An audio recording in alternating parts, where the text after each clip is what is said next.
का धन्यवाद हो आज की सुबह के लिए। सब लोगों को जय मसीह की। फिर हम धन्यवाद करते हैं इस अवसर के लिए, और हम खासकर धन्यवाद करते हैं यहाँ के पासवान पास्टर राजा, आशीष और पास्टर सिमी के, जो ये अवसर दिया हमें कि हम यहाँ पे प्रभु का वचन यहाँ पे दे सके, देने वाले हैं। और हम धन्यवाद करते हैं कि जो परमेश्वर ने वचन हमारे मन में डाला है उसको हम प्यार कर रहे थे। अक्सर हम गांव में लोगों के बीच में संदेश देते हैं, और अभी हम यहाँ इतने दिनों से आ रहे हैं तो हमें ये चीज़ पता हो गई कि किन किन बातों को जो है परमेश्वर जब मन में डालता है तो उन्हीं बातों को जो हम प्रभु के बीच में रखते हैं। हम धन्यवाद करते हैं। इसके पहले कि हम वचन में जाएं, अपने आप को बंद करेंगे और 1 मिनट के लिए सिर्फ इस वचन पर तो प्रभु ने हमें दिया है मान दयालु प्रभु जी, हम धन्यवाद करते हैं आज से धन्यवाद करते परमेश्वर जो वचन आपने हमारे मन में डाला है प्रभु जी। हम चाहते हैं कि वचन हमारी तरफ से नहीं बल्कि परमेश्वर आपकी ओर से हो सके। जो वचन के द्वारा परमेश्वर आप हमें शिक्षा देना चाहते हैं, आप हमें सिखाना चाहते हैं प्रभु जी, होने दीजिए और आप हमारी मदद करें ताकि इस वचन को हम अच्छे से देख सके प्रभु जी, इस पर विचार कर सके, इस पर मनन कर सके। सारी बातों को प्रभु आपके हाथों में सौंपते हुए इस विनती को यीशु मसीह के नाम से। आज का जो वचन लिया गया है, अब इसके बाद जो भी होगा सब हिंदी में ही होगा, इसलिए थोड़ा ध्यान से सुनना होगा। जो लूका रचित यूहन्ना समाचार से जो आज का संदेश दिया गया है, तो हम बताना चाहेंगे कि यूहन्ना जो इस पत्री को लिखने वाला है वो जब्दी का पुत्र याकूब का भाई और उन 12 चेलों में से एक था जिसको प्रभु यीशु मसीह ने अपनी सेवकाई के लिए चुना था, जो इस पत्री में उसने लिखा। और इस पत्री में उसने विशेषकर 3 विशेष बातों के विषय में चर्चा किया है। प्रभु यीशु मसीह के द्वारा किए गए चिन्ह, अद्भुत कामों के विषय में, और विश्वास के विषय में, जो प्रभु पर विश्वास करते हैं, विश्वास के द्वारा जो जीवन मिलता है उसके विषय में। तो इन 3 विषय का जो है यूहन्ना ने अपने वचनों में दिखाया है कि चिन्ह, विश्वास और जीवन। यूहन्ना ने प्रभु यीशु मसीह के द्वारा किए गए 7 प्रमुख अद्भुत कामों के विषय में जो है इस चर्चा किया है। इनमें से पहला है उसने पानी का द्राक्षरस में परिवर्तन किया। जो आज का विषय है इस संदेश का, पानी को द्राक्षरस में परिवर्तन किया। इसमें दिखाया कि प्रभु यीशु मसीह जो है अपना अधिकार स्वरूप पे रखता है। दूसरा है राजकर्मी के पुत्र की चंगाई, जिसमें दिखाया कि प्रभु यीशु मसीह के लिए दूरी का कोई महत्व नहीं है। कोई भी व्यक्ति कहीं पर भी तकलीफ में है, समस्या में, परेशानी में है, अगर उसको हम मन से विश्वास के साथ में अगर यहाँ से उसके लिए प्रार्थना करेंगे तो वो वहाँ पे चंगा हो जाएगा, जैसा कि इस अद्भुत काम में लिखा हुआ है। तीसरा है 38 साल से जो व्यक्ति बीमार था उसको प्रभु यीशु मसीह ने चंगा किया। इसमें दर्शाया गया कि समय पर जो है यीशु का अधिकार है। कोई भी व्यक्ति कितने ही समय से, कितने ही दिनों से कि क्यों न तकलीफ में हो, परेशानी में हो, प्रभु यीशु मसीह के पास अगर विश्वास से आते हैं, उसके लिए प्रार्थना करते हैं, तो कितने भी समय से क्यों बीमार ना हो, प्रभु यीशु मसीह के पास वो सामर्थ्य है कि वो उनको चंगा कर सकता है। चौथा जो अद्भुत काम प्रभु यीशु मसीह ने यूहन्ना के द्वारा लिखी हुई पत्री में लिखा है, 5000 लोगों को खिलाना। इस पर दिखाया कि प्रभु यीशु मसीह का मात्रा पर अधिकार है, वो थोड़ी चीज को बहुतायत में कर सकता है, उसके पास वो सामर्थ्य है। 5वां है पानी पर चलना। प्रभु यीशु मसीह का अधिकार प्रकृति पर है, वो पानी पर भी चलकर दिखाया है। अभी तक की ऐसा कोई अद्भुत काम इस संसार में न करने वाला उसका सिवाय यीशु मसीह के। छठा है अंधे को दृष्टिदान।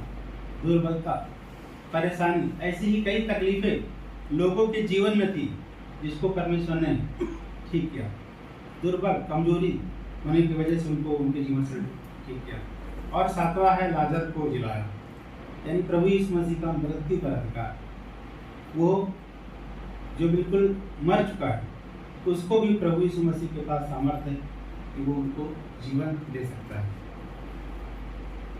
तो दूसरी बात है विश्वास। इस पत्री में जो यूहन्ना ने दर्शाया है विश्वास के विषय में। इसकी पत्री में विश्वास लगभग 98 बार आया है। और जिस व्यक्ति ने प्रभु यीशु मसीह पर विश्वास किया, लिखा कि उनको जीवन मिला और वो उनके चेले बन गए। और जिन्होंने विश्वास नहीं किया, लिखा कि उनके विरोधी बन गए। बहुत सारे दुनिया में ऐसे लोग हैं जो परमेश्वर की बातों पर विश्वास नहीं करते हैं, उनके विरोध में आ जाते हैं। लेकिन जिन्होंने विश्वास किया वो जीवन पाए। और ऐसे बहुतेरों की गवाही है कि प्रभु यीशु मसीह ने उनके जीवन में ऐसे ऐसे अद्भुत कामों को किया। तीसरा, जीवन। ये सब प्रभु यीशु मसीह पर विश्वास करने के परिणाम को दर्शाता है। इस जीवन में जो अनंत काल का जीवन है वो प्रभु यीशु मसीह के द्वारा मिलता है। अगर कोई यूहन्ना की पत्री और उसका 3 में 15 पढ़ दे, वहाँ पर लिखा है विश्वास के बाद जो परिणाम होता है उसके विषय में।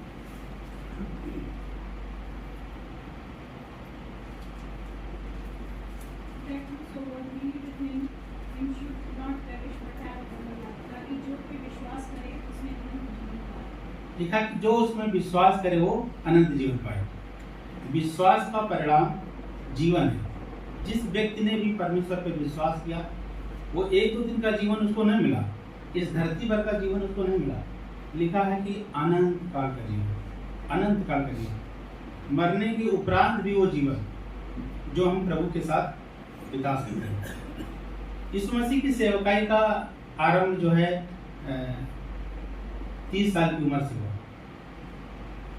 और लगभग 3.5-4 साल तक जब उसने सेवा की, लिखा कि उसके ऐसे अद्भुत काम, ऐसे चमत्कार लोगों के जीवन में जो उसने किए वो बहुत सारे थे। और ऐसा नहीं कि सिर्फ वो 3.5-4 सालों तक ही सीमित है, वो अभी तक लोगों के जीवन में जो है अद्भुत काम करता है। अभी भी जो है परमेश्वर जो है अपने अद्भुत कामों के द्वारा जो उन पर विश्वास करते हैं, जो उन पर ईमान लाते हैं, उनके जीवन में जो है वो अद्भुत काम करता आ रहा है। 30 साल की उम्र में जब उसने बपतिस्मा लिया, फिर 40 दिन रात तक उसने उपवास किया, फिर उसकी परीक्षा हुई, फिर उसके बाद उसने 12 चेले नियुक्त किए, फिर उसका आश्चर्य कर्म, उसकी सेवा का कार्य चालू हुआ। यीशु ने अपनी सेवा के दौरान में लगभग 37 आश्चर्य कर्म किए और उससे ज़्यादा अभी तक किए, लेकिन जो रिकॉर्डेड है वो 37 आश्चर्य कर्म किए, जिनमें से उसने बहुत सारे बीमार लोगों को चंगा किया, उसने आंधी तूफान को शांत किया, उसने मुर्दे जिलाए। और भले ही आजकल के समय में ऐसे मुर्दे ना जिंदा हो रहे हैं, लेकिन बहुत सारे लोगों की जीवन की परिस्थितियां ऐसी हो गई, वो एक मुर्दे के समान है, वो मुर्दे सी हो गई। लेकिन उन्होंने प्रभु यीशु मसीह पर जब ईमान लाया, उन्होंने अपना विश्वास प्रभु यीशु मसीह पर पूरी तरह से रखा, वो कह पाए कि हम तो बिल्कुल व्यर्थ हो गए थे, हम तो बिल्कुल मर से गए थे, लेकिन प्रभु यीशु मसीह ने हमको जीवन दिया। ऐसे अद्भुत काम प्रभु यीशु मसीह अभी भी कर रहे हैं। और इन आश्चर्य कर्मों से यीशु ने बहुत सारे लोगों के जीवन में बदलाव लाया। तो आज के इस आश्चर्य कर्म के द्वारा हम और आप सीख सकेंगे कि परमेश्वर ने किस तरह से जो हमारे लिए नामुमकिन वो परमेश्वर ने कर दिखाया। तो हम निवेदन करना चाहेंगे कि आज के वचन में से पहली और दूसरी आयत पढ़ दी जाए, यूहन्ना 2 और उसका पहला और दूसरा आयत। On the third day there was a wedding in Cana of Galilee, and the mother of Jesus was there, and both Jesus and his disciples were invited to the wedding. Hindi में अगर मिल जाए किसी को पढ़ दो ताकि हिंदी में ही। फिर तीसरे दिन गलील के काना में किसी का विवाह था और यीशु की माता भी वहाँ थी। यीशु और उसके चेले भी उस विवाह में सम्मिलित थे। प्रभु यीशु मसीह, अगर उसके ऊपर अध्याय में 2 वचन हम अगर देखें तो वहाँ 49 से लेकर 50 तक की 51 तक तो लिखा, प्रभु यीशु मसीह और नाथानएल के बीच बातचीत होने के 3 दिन के पश्चात यीशु और उसके चेले एक विवाह में सम्मिलित हुए। और उसकी माँ भी वहाँ पर उपस्थित थी। ये विवाह गलील के एक काना गांव में हुआ था। वहाँ पे एक ऐसा समारोह चल रहा था और सब लोग खा पी रहे थे, एंजॉय कर रहे थे। और वहीं पे लिखा कि एक घटना घटित हुई। तो घटना क्या घटित हुई, लिखा है कि वहाँ पर अगर वर्ष 3 पढ़ी जाए तो वहाँ पे लिखा कि दाखरस घट गया था। दाखरस घट गया था। शादी जैसे समारोह में जहाँ पर विवाह का कार्यक्रम चल रहा हो और सब चीज़ें अच्छे से चल रही हों और वहाँ पर खाने पीने की सामग्री में अगर वर्तमान समय में देखा जाए तो उस समय की बात है जब दाखरस से विशेष माना जाता था समारोह में। और अगर आज के जैसे जनरेशन में देखा जाए जहाँ पर शादी ब्याह का कार्यक्रम चल रहा और जैसे सब्जी है, पनीर है या कोई ऐसी विशेष चीज़ अगर कम पड़ जाए तो वहाँ के लिए जो है एक उस परिवार के लिए एक बहुत बड़ी चिंता का विषय है, एक बड़ी चिंता का विषय है। और उस खासकर उस मुखिया के लिए जिसने उस घर के इस समारोह का इंतजाम किया, बड़ी शर्मिंदगी का विषय है। अब हम देखेंगे कि दाखरस कम क्यों पड़ा। हो सकता है वो परिवार गरीब हो सकता है उसकी तैयारी उस हिसाब से ना हो, जिस हिसाब से उसने मेहमान बुलाए हो अपेक्षा से ज़्यादा उसके यहाँ मेहमान आ गया हो। लेकिन बहुत अच्छी बात वहाँ पे लिखी है कि जब दाखरस घट गया तो वहाँ पे क्या हुआ, लिखा कि वहाँ पर यीशु की माता मौजूद थी। वहाँ पर यीशु की माता मौजूद थी और वो जानती थी कि उसका बेटा भी वहाँ पे मौजूद है और कुछ न कुछ अद्भुत काम वो उसके द्वारा हो सकता था। और उन्हें ये बात कैसे पता थी, अगर कोई लूका सुसमाचार उसका पहला अध्याय और उसका 30 से 32 से पढ़ ले।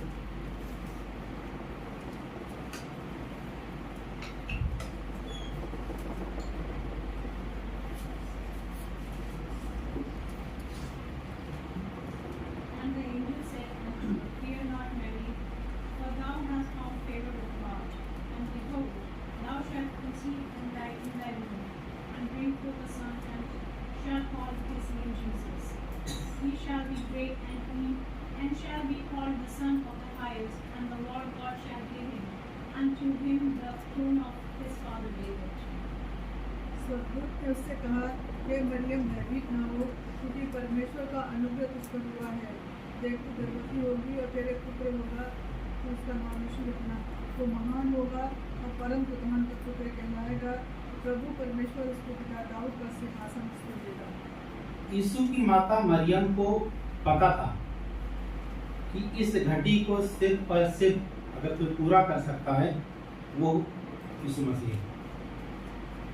कई बार हमारे जीवन में ऐसी परिस्थिति आती है कि हम अपने ऑफिस वर्क, अपने घर पर, अपने समूह में, अपने परिवार में जब ऐसी परिस्थितियों को देखते हैं, कठिनाइयों को देखते हैं, मुश्किलों को देखते हैं, लोग असहाय हो रहे हैं, लोग तकलीफों में, दुख दर्द में, और हमें पता है कि इस तकलीफ का, इस बीमारी का, इस चिंता का हल प्रभु यीशु मसीह के पास है। तो हम इस वजह से सीखते हैं कि जिस प्रकार मरियम ने, यीशु की माँ ने वहाँ किया कि वो यीशु मसीह के पास आई, यीशु मसीह के पास आई। ऐसी परिस्थिति में हमें अपने समुदाय में, अपने समाज में, अगर हम प्रभु यीशु मसीह को जानते हैं, हो सकता है अगला जिससे हम बात कर रहे हों या हम जिस समूह में रह रहे हों, जिस ऑफिस में काम कर रहे हो, ज़्यादा लोग प्रभु को न जानने वाले हैं, लेकिन हम ऐसी परिस्थिति में हम कह सकते हैं कि हम अपनी बात को प्रभु के सामने लाएं, क्योंकि हम जानते हैं कि हमारा परमेश्वर जो महान परमेश्वर है, जो परम प्रधान परमेश्वर है, वो इस कमी घटी को पूरा कर सकता है। वो उस बीमारी को, उस तकलीफ को दूर कर सकता है, इस चिंता को हमारे जीवन से दूर कर सकता है। तो हमारा ड्यूटी बनता है, हमारा कर्तव्य बनता है कि हम ऐसी समस्या को उसके पास लाएं। और मरियम ने वही किया। मरियम को पता था कि इस कमी को, इस शर्मिंदगी को सिर्फ और सिर्फ यीशु मसीह दूर कर सकता है। इसलिए वो उसके पास आई और उससे कहने लगी वर्ष 4 पे पढ़ लीजिए। तब यीशु ने उससे कहा 3 And Jesus said to her, Woman, what does that have to do? When the wine ran out, the mother of Jesus said to him, They have no wine. जब दाखरस भर गया तो यीशु की माता ने उससे कहा उनके पास दाखरस नहीं रहा। यीशु की माता ने उनसे कहा कि उनके पास दाखरस नहीं रहा, क्योंकि यीशु की माँ को ही पता था कि इसका समाधान, इसका हल यीशु मसीह कर सकता है। अद्भुत काम प्रभु यीशु मसीह कर सकता है। लेकिन वहाँ पर यीशु ने जवाब दिया, हे नारी, मुझे तुझसे क्या काम, मेरा समय अभी नहीं आया है। हे नारी, क्योंकि परमेश्वर जो प्रभु यीशु मसीह था वो परम प्रधान परमेश्वर का पुत्र बन के यहाँ पे आएगा।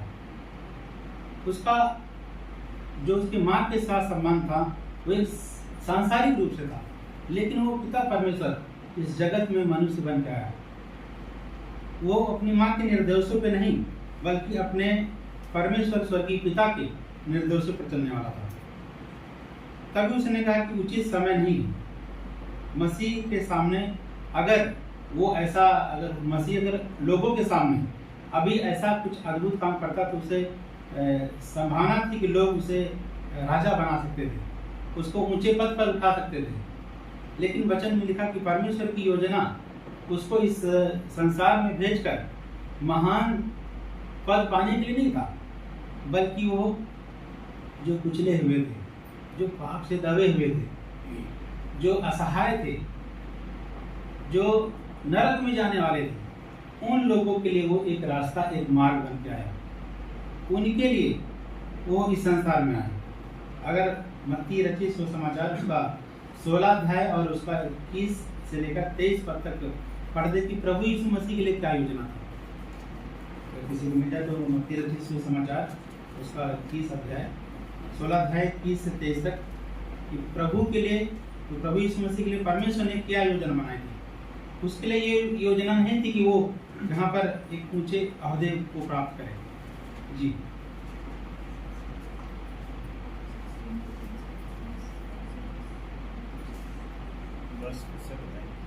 मत्ती 16 उसका 21 से 23, Matthew 16:21-23। From that time, Jesus began to show his disciples that he must go to Jerusalem and suffer many things from the elders and chief priests and scribes, and be killed and be raised up on the third day. Peter took him aside and began to rebuke him, saying, God forbid it, Lord, this shall never happen to you. But he turned and said to Peter, Get behind me, Satan. You are a stumbling block to me, for you are not setting your mind on God's interest, but man's. उस समय से यीशु मसीह अपने चेलों को बताने लगा कि अवश्य है कि मैं यरूशलेम को जाऊं और प्राचीनों, मुख्य याजकों, शास्त्रियों द्वारा बहुत दुख उठाऊं और मार डाला जाऊं और तीसरे दिन जिलाया जाऊं। इस पर पतरस उसे अलग ले गया और यह कहते हुए झड़कने लगा, हे प्रभु, परमेश्वर न करे तुझ पर ऐसा कभी न होने पाए।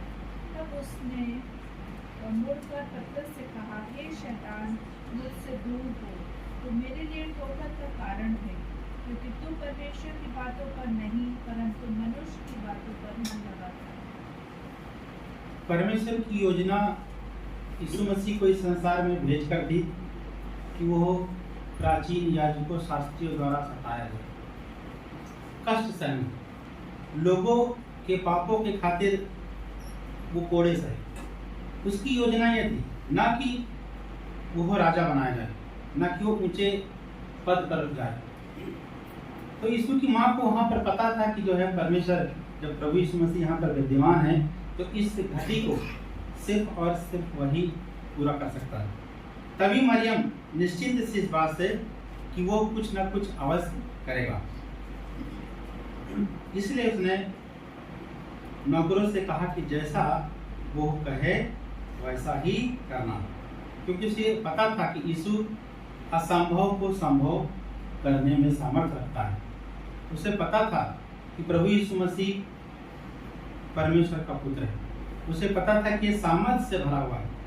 वो महान है, इसलिए वो उसके पास जाकर कहने लगे। जब इजरायली लोगों को मूसा के द्वारा मिस्र देश से कनान देश ले जाया जा रहा था, तो लिखा कि वो लोग जब जा रहे थे तो आगे लाल समुद्र आ गया और पीछे फिरौन की सेना, और ऐसी परिस्थिति में वो लोग आके खड़े हो गए। अब उनको नहीं सूझ रहा था कि क्या करें। अगर आगे जाते हैं तो समुद्र है और पीछे जाते हैं तो फिरौन की सेना उन्हें मार डालेगी। तो हम देखते हैं कि परमेश्वर जब ऐसी परिस्थिति लोगों के जीवन में आती है तो कुछ ना कुछ रास्ता निकालता है। लिखा कि वहां पर उसने समुद्र के 2 भाग कर दिए, लेकिन यह नहीं लिखा कि उसने समुद्र को बिल्कुल हटा दिया। लिखा कि उसने समुद्र के 2 भाग कर दिए। कहने का तात्पर्य है कि जीवन में परेशानियां, मुश्किलें तो आएंगी, परेशानियां, दिक्कतें तो आएंगी, समस्याएं तो आएंगी, लेकिन जब विश्वास करेंगे तो ऐसी परिस्थिति में प्रभु यीशु मसीह अगर हमारे साथ है तो हमारे लिए कोई ना कुछ हल रहेगा, हमारे लिए कोई ना कोई रास्ता निकलेगा और हम बच निकलेंगे। लेकिन यह न समझे कि वो समस्या हमारे जीवन से हमेशा के लिए टल जाएगी। प्रभु यीशु मसीह पर अगर विश्वास हमने कर लिया तो हम जीवन भर के लिए खुश रहेंगे। ऐसा नहीं है, जीवन में परिस्थितियां बिगड़ेंगी, बीमारी तकलीफें आएंगी, लेकिन हम ये जान जाएंगे कि हमारा छुड़ाने वाला जो महान परमेश्वर है वो हमारे साथ है। उस पर हम विश्वास करने वाले बन सकेंगे। जीवन में आंधी तूफान तो रहेंगे, लेकिन हम जब जान जाएंगे कि हमारे जीवन रूपी नौका में जीवन देने वाला यीशु मसीह विद्यमान है, तो हमें किसी भी प्रकार की घबराने की जरूरत नहीं, हमें डरने की आवश्यकता नहीं। लेकिन आवश्यकता किस बात की है? लिखा कि बिना सवाल किए वो जो काम देता है उसे करने की। जैसा यीशु ने यहाँ पर अपने चेलों से कहा था आयत 6 में,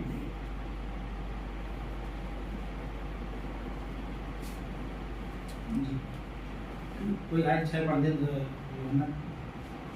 There were 6 stone pots set there for the Jewish custom of purification, containing 20 or 30 gallons each.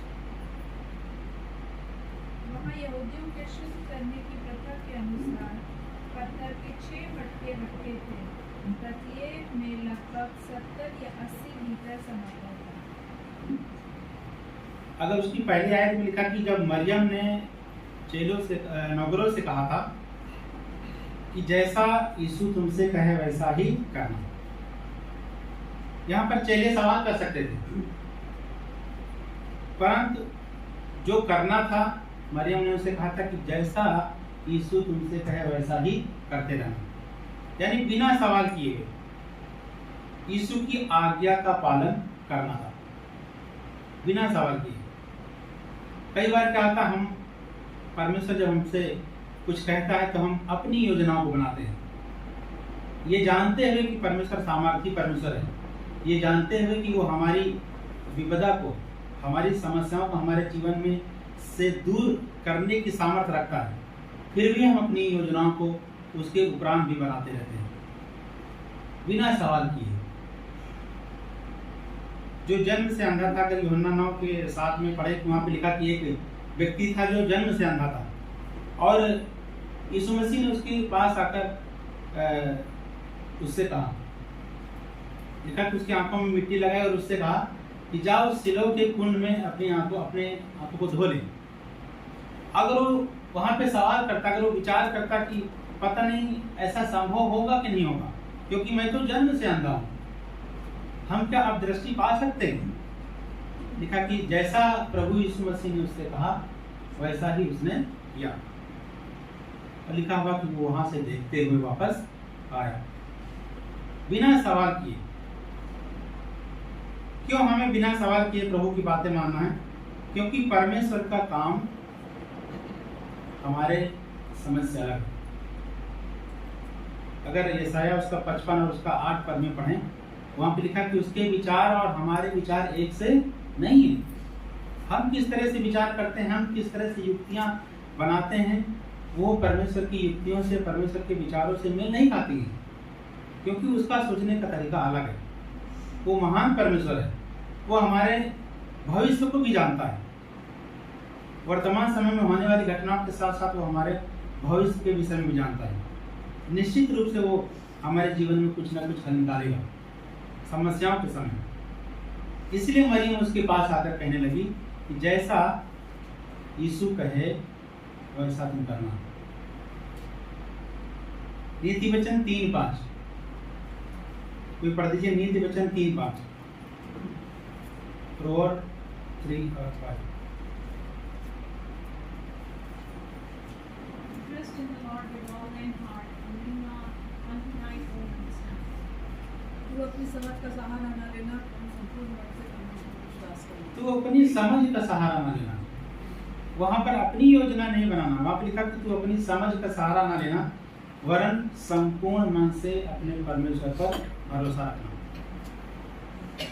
Maryam ने नौकरों से कहा कि जैसा तुमको कहा जाए वैसा करना। जो आज्ञा तुमको दे यीशु मसीह, उस आज्ञा का पालन हमें करना है, जिस प्रकार से यीशु करे। देखा तो वहां पे 6 मटके पत्थर के रखे हुए थे और यीशु मसीह ने कहा कि इनको मुहां पानी से भर दो। पत्थर के मटके यहूदियों की रीति के अनुसार वहां पर इसलिए रखे जाते थे, और वो भी घर के बाहर, ताकि लोग आकर अपने हाथ पैरों को धोकर अंदर प्रवेश करें, या भोजन जैसी वस्तु खाने पीने से पहले जो है उसमें से हाथ मुंह धोकर वो प्रवेश करते थे। उन मटकों की देखा जाए तो कोई वक़्त नहीं थी, उनकी कोई अहमियत नहीं थी, घर के बाहर रखे हुए थे, लेकिन उनके द्वारा भी परमेश्वर ने कुछ न कुछ ऐसा अद्भुत काम किया। कई बार हम अपने जीवन में अपने आप को बहुत कमजोर, असहाय पाते हैं। हमको लगता है कि हम तो बेकार हैं, निरर्थक हैं, हमसे कुछ ना हो पाएगा, हम इस योग्य नहीं हैं कि हम कुछ कर सके। लेकिन परमेश्वर की नज़रों में हर एक व्यक्ति, हर एक जीवन महत्वपूर्ण है। वो नहीं चाहता कि कोई भी व्यक्ति जो है नरक में जाए, वो नहीं चाहता कि कोई भी व्यक्ति नष्ट हो, वो हर एक व्यक्ति के लिए जीवन देना चाहता है। वो पत्थर की मटकों की वहाँ पे कोई मूल्य ना थी, लेकिन उनके द्वारा भी परमेश्वर शिक्षा दे रहा है। हम अपने आप को बड़ा सौभाग्यशाली समझते हैं। हम ही कई साल पहले जब हम मसीह में धीरे धीरे आ रहे थे, नए विश्वासी थे, तो हमें यकीन नहीं था कि हम परमेश्वर की नज़रों में आगे बढ़ सकेंगे। हमने लेकिन पूरी रीति से परमेश्वर पर भरोसा रखा, और हम धन्यवाद करते हैं कि प्रभु ने हमें चुना। धन्यवाद करते हैं कि उसने हमें इस पाप की कीच में से निकाला। धन्यवाद करते हैं कि उसने हमें अपनी सेवा में लिया। हम इस योग्य न थे कि परमेश्वर के वचन के विषय में हम बात कर सकें, लेकिन हम धन्यवाद करते हैं कि परमेश्वर ने हमें चुना। हम अपने आप को शून्य करते हैं ऐसे समय में, क्योंकि हम जानते हैं कि हम एक ऐसे परमेश्वर को उपासना करते हैं जो महान है, जो सर्वशक्तिमान है। वो चाहे तो कुछ भी कर सकता है। पुराने नियम में गिदोन के विषय में लिखा है, जो कहता था कि मैं सबसे छोटा हूं, लेकिन उसी के द्वारा लिखा कि इस्राएल की अगुवाई हुई। प्रभु ने दाऊद का इस्तेमाल किया। अगर पहला शमूएल उसका 24-14 में पढ़ा जाए, वो कहता कि मैं तो एक कुत्ते के समान हूँ, मैं तो एक पिस्सू हूँ, मैं एक कीड़ा हूँ, लेकिन परमेश्वर ने दाऊद का इस्तेमाल किया। उसी के द्वारा एक महान योद्धा गोलियत जैसे उसको मारा गया। उसी के द्वारा जो है एक देश चलाया गया। जब नौकर उस पानी को जो भोज के प्रधान के पास ले गए, तो उन्होंने क्या पाया? वर्ष 9 में पढ़ दे।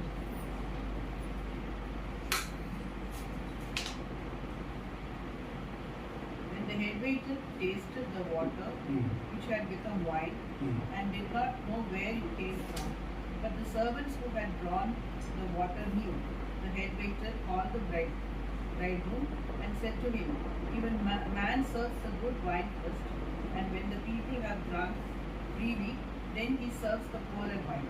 But you have kept the good wine until now. जब भोज के प्रधान ने वो पानी चखा तो दाखरस बन गया था और नहीं जानता था कि वो कहाँ से आया है, परंतु जिन सेवकों ने पानी निकाला था वे जानते थे। तो भोज के प्रधान ने दूल्हे को बुलाकर उससे कहा, हर एक मनुष्य पहले अच्छा दाखरस देता है और जब लोग पीकर छक जाते हैं तब मध्यम देता है, परंतु तूने अच्छा दाखरस अब तक रख छोड़ा। जब नौकर उस पानी को भोज के प्रधान के पास ले गए तो उन्होंने पाया कि वो दाखरस बन चुका था। परमेश्वर की सामर्थ्य के द्वारा वो पानी दाखरस में परिवर्तित हो चुका था। परमेश्वर ने उस परिवार की शर्मिंदगी को दूर किया और लिखा कि वो दाखरस ऐसा नहीं कि फीका दाखरस बना था, वहां पे लिखा कि वो सबसे उत्तम दाखरस बना।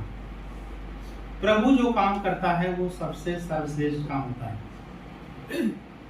हम अपनी छोटी सी गवाही यहाँ पे शेयर करना चाहेंगे। जब हम यहाँ पे लखनऊ में आए थे काम करने के लिए पास्टर राजा के साथ में, तो उस समय हमारे पास एक छोटा कमरा था, उसमें रहते थे और हमारे मकान मालिक विदेश में थे और जो हर वो 2 या 3 साल में जब वहाँ पर आके रहते थे तो हमको उस मकान को खाली करना पड़ता था और खाली करके हम दूसरी जगह पे शिफ्ट होते थे 1-2 महीने के लिए। उसके उपरांत में फिर हम वापस वहाँ पे आते थे। धीरे धीरे जब हमारे पास थोड़ा थोड़ा सामान करके बढ़ने लगा और अचानक फिर हमारे मकान मालिक ने हमसे बोला कि अभी ये मकान जो है हम नहीं दे पाएंगे, हम किसी दूसरे को दे रहे हैं। हमको बड़ी तकलीफ हुई, हम लोग बड़ी तकलीफ में, क्योंकि एकदम से उन्होंने ऐसा रिस्पांस कर दिया कि हम ये मकान नहीं दे पाएंगे। और क्योंकि जहाँ पे हम रह रहे थे वहाँ पे हम सिर्फ उनसे 2 महीने के लिए हमने बात किया था कि हम सिर्फ 2 महीने के बाद में हम पुनः उसी मकान में वापस चले जाएंगे। हमारे लिए बड़ी चिंता का विषय बन गया। हम यहाँ तक कि उनके घर पे जाके हम दोनों ही जाके उनके सामने गिड़गिड़ाए। हमने उनसे कहा, अंकल हम किसी से सिर्फ 2 महीने के लिए हमने बात करके रखा है। हमारे लिए तो एक बहुत बड़ी चिंता का विषय, यहाँ तक कि हम रोने लगे थे, लेकिन उन्होंने अपनी बात पे बने रहे कि हम अभी नहीं दे पाएंगे, हमने किसी से बात कर लिया है, वो सब चीज़ें। फिर हमने सोचा कि ये तो सांसारिक मनुष्य है, क्यों ना हम प्रभु के सामने जाएं। अगर हमको रोना ही है तो हम प्रभु के सामने जाएं। वो हमारा परमेश्वर है, वो महान परमेश्वर है, वो कुछ ना कुछ हमारे लिए रास्ता निकालेगा। सच बता रहे हैं कि उसके उपरांत दूसरे दिन ही हमें विकास नगर में एक 2 कमरे का मकान मिलने वाला उसका, और हम उसमें 2-3 साल अच्छे से रहे। प्रभु का धन्यवाद करते हैं कि जब प्रभु देता है तो वो उत्तम चीज़ों को देता है। जब उस पर विश्वास करते हैं तो वो सर्वश्रेष्ठ चीज़ों को देता है। यहाँ पे लिखा कि जो दाखरस भोज के प्रधान ने चखा, उसने दूल्हे से पूछा कि अभी तक तूने इतना उत्तम दाखरस रख छोड़ा। क्योंकि पहले तो लोग अच्छा देते हैं, फिर उसके बाद मीडियम, मध्यम, लेकिन अभी तक तुमने अच्छा रख छोड़ा है। क्योंकि परमेश्वर का काम जो है वो जब करता है तो वो आश्चर्य का काम होता है। वो महान परमेश्वर जिस पर हम विश्वास करते हैं वो हमें कभी भी निराश नहीं छोड़ता है। वो कभी भी हमें शर्मिंदगी में से होकर नहीं जाने देता है। जो शर्मिंदगी वहाँ पर भोज के दौरान हो रही होगी उस घर के दूल्हे के लिए, उस परिवार के सदस्य के लिए, उसको प्रभु यीशु मसीह ने पूरा किया। लेकिन आवश्यकता है कि हम उस पर पूरी रीति से विश्वास करें।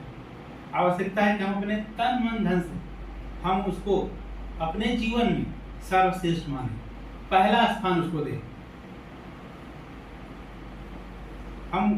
हमारा घर उन्नाव में है। जब हम वहाँ पे रह रहे थे तो हमारे घर के सामने एक पड़ोसी थे और उनके पास एक 4 पहिया गाड़ी थी, तो वो अपनी साइड में एक गाड़ी को खड़ा कर देते थे। और जब हम लोग अपने घर से बाइक निकालते थे तो बड़ी समस्या होती थी। कभी उसमें उतारने के टाइम में अगर तेज गई तो लड़ भी सकती थी। और वहाँ पे लोग, पड़ोस के लोग कह रहे थे कि भैया इनसे आप क्यों नहीं कहते हो, इनसे आप क्यों नहीं लड़ते हो, इनसे कहो कि अपनी गाड़ी यहाँ से उठा वहाँ हटा के कहीं दूसरी जगह शिफ्ट करें, अपने घर के अंदर खड़ी करें, नहीं कहीं जगह दूसरी जगह लेके जाएं। लेकिन हमने कहा हम नहीं करेंगे, हम नहीं करेंगे उनसे लड़ाई। हम अपने प्रभु परमेश्वर के पास जाएंगे। और हमने प्रार्थना किया, सच बता रहा हूँ, तो मैंने प्रार्थना किया, प्रभु ये समस्या जो हमारे सामने है हम किसी से कहने वाले नहीं, लेकिन हम जानते हैं इसका हल आपके पास है। हम जानते हैं कि इसका निर्णय आपके पास है। आप कुछ न कुछ प्रबंध करेंगे। पर हम प्रभु का धन्यवाद करते हैं, जब हम अगले महीने वहाँ पर गए तो सुनने में आया कि वो जो जिनके पास गाड़ी थी वो पूरा यहाँ से शिफ्ट करके दिल्ली गए। प्रभु परमेश्वर काम करता है। जब हम उसकी योजनाओं को अपने जीवन में मानते हैं, जब वो जैसा कहता है, जब ऐसा हम करते हैं, तो वो हमारे जीवन में कुछ न कुछ ऐसा आश्चर्य का काम करता है जो हमारे लिए बड़ा है। वहाँ पे इस अध्याय के द्वारा जो हम सीखते हैं कि प्रभु यीशु जहाँ कहीं जिस किसी के जीवन में आमंत्रित होते हैं, लिखा कि वहाँ पर किसी भी प्रकार की समस्या नहीं होती है। जक्कई के जीवन में जब प्रभु यीशु मसीह आनंदित हुआ, आकर उसके परिवार में जो भोजन किया, लिखा कि उसका जीवन बदलने वाला हो उसका जीवन बदलने वाला हो उसका। प्रभु आपसे जो भी कुछ करने को कहे, बिना सवाल किए विश्वास के साथ करते जाइए। यकीन मानिए परमेश्वर ऐसा चमत्कार आपके जीवन में करेगा जो सर्वश्रेष्ठ होगा, जो हमारे सोच से परे होगा। हमें उसकी आज्ञा का पालन करना है। जैसा उसने सेवकों से कहा वैसे उन्होंने किया, बिना सवाल किए। और लिखा कि एक अच्छा अच्छी चीज, एक उत्तम चीज उनके जीवन में आ सकी। वो कभी हमें लज्जित नहीं होने देगा। अगर हम उस पर विश्वास करेंगे तो लिखा कि वो हमें कभी भी लज्जित नहीं होने देगा। वो हर एक व्यक्ति वस्तु जो समझता है हम बेकार हैं, हम किसी के लायक नहीं, लिखा कि वो उनका उपयोग करेगा।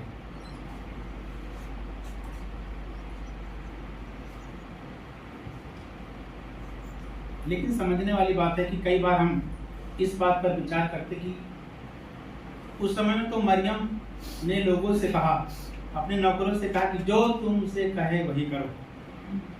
लेकिन आज हम वर्तमान समय में हम कैसे इस बात को जानेंगे कि प्रभु हमसे कुछ कहना चाहता है। हम प्रभु का धन्यवाद करते हैं कि हमारे बीच में प्रभु का वचन है। जब इसको हम पढ़ेंगे, नियमित रूप से हम जब पढ़ेंगे, परमेश्वर हमसे बातें करेगा, हमसे बात करेगा। हमें जीवन में किस तरह से हमें अपना जीवन चलाना, हमें किस मार्ग में जाना है, वो हमारी सहायता करेगा। हमसे वो बातें करेगा, हमें क्या करना है, हम जीवन के किस मोड़ में आकर खड़े हैं। और हमें उस समय कोई रास्ता जब नहीं सूझेगा, प्रभु का वचन हमें आकर कहेगा कि रास्ता यही है, इसी पर जाओ। हमें इधर उधर भटकने की आवश्यकता नहीं है। परमेश्वर अपने वचन के द्वारा जो है हमें सामर्थ्य देगा। लेकिन आवश्यक है कि हम जो परमेश्वर हमसे कहता है वो हम जो है करते जाएं। इस चमत्कार के द्वारा हम सीखते हैं कि यीशु हमारी हर एक जीवन की आवश्यकताओं को पूरा कर सकता है। हो सकता है कि वो हर सब चीजें जो हमारे लिए आवश्यक बना दे, लेकिन जब हम उस पर विश्वास करेंगे तो जो हमारे जीवन के लिए, हमारे परिवार के लिए आवश्यक होगा, वो हमें अवश्य अपने भंडार से पूरा करेगा। वो किसी भी प्रकार से हमें लज्जित ना होने देगा। वो अद्भुत काम, वो चमत्कार जो यीशु मसीह उस समय कर रहे थे, अभी भी लोगों के जीवनों में कर रहे हैं। बड़ी बड़ी बीमारियां प्रभु यीशु मसीह के नाम से दूर हो रहे हैं। आवश्यक है कि हम विश्वास करें और जैसा परमेश्वर अपने वचन के द्वारा हमसे कहे, उसके पढ़ने के द्वारा जब वो हमसे बात करे तो वैसा वैसा हम करते जाए। और हम प्रार्थना के द्वारा हम प्रभु से अपनी सारी समस्याओं को बता सकें। तो इस अध्याय से हम यही निष्कर्ष निकालते कि प्रभु महान है।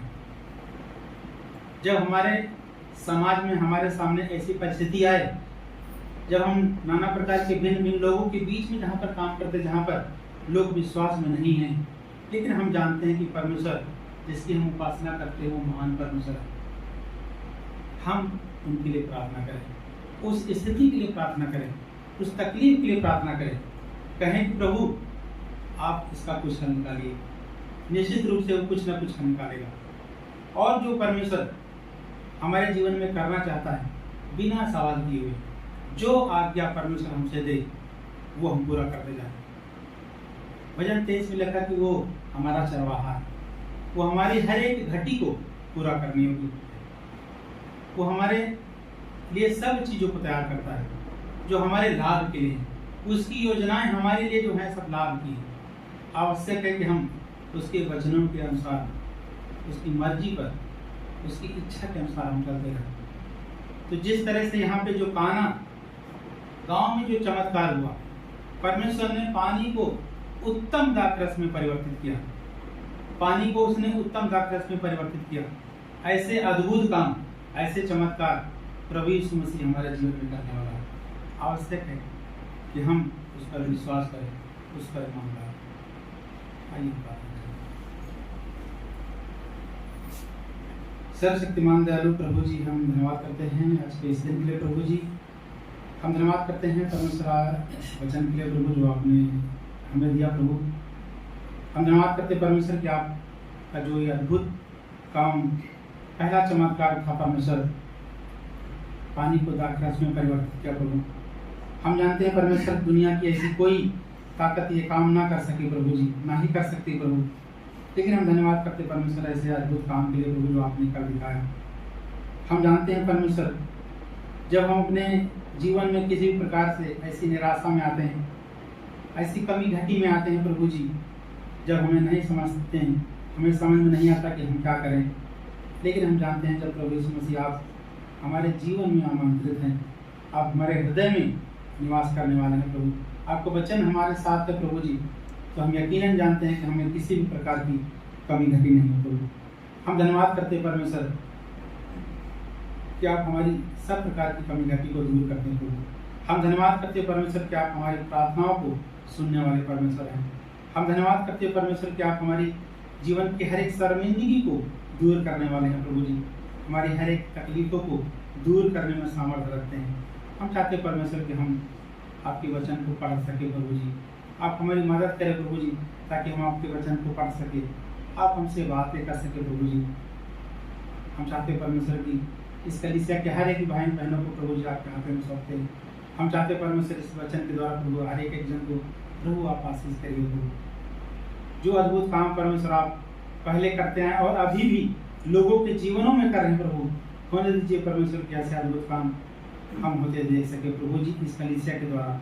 हम चाहते परमेश्वर जिस किसी के जीवन में तकलीफें हैं, बीमारियां हैं प्रभु जी, हम चाहते कि यीशु मसीह आपकी सामर्थ्य के द्वारा परमेश्वर हम चाहते कि वो ठीक हो सके प्रभु। हम चाहते हैं परमेश्वर कि आप अद्भुत काम के द्वारा, अपने चमत्कार के द्वारा प्रभु जी हमें चंगाई दीजिए। सारा आदर महिमा प्रभु यीशु मसीह हम आपको सौंपते हुए इस प्रार्थना को यीशु मसीह के नाम से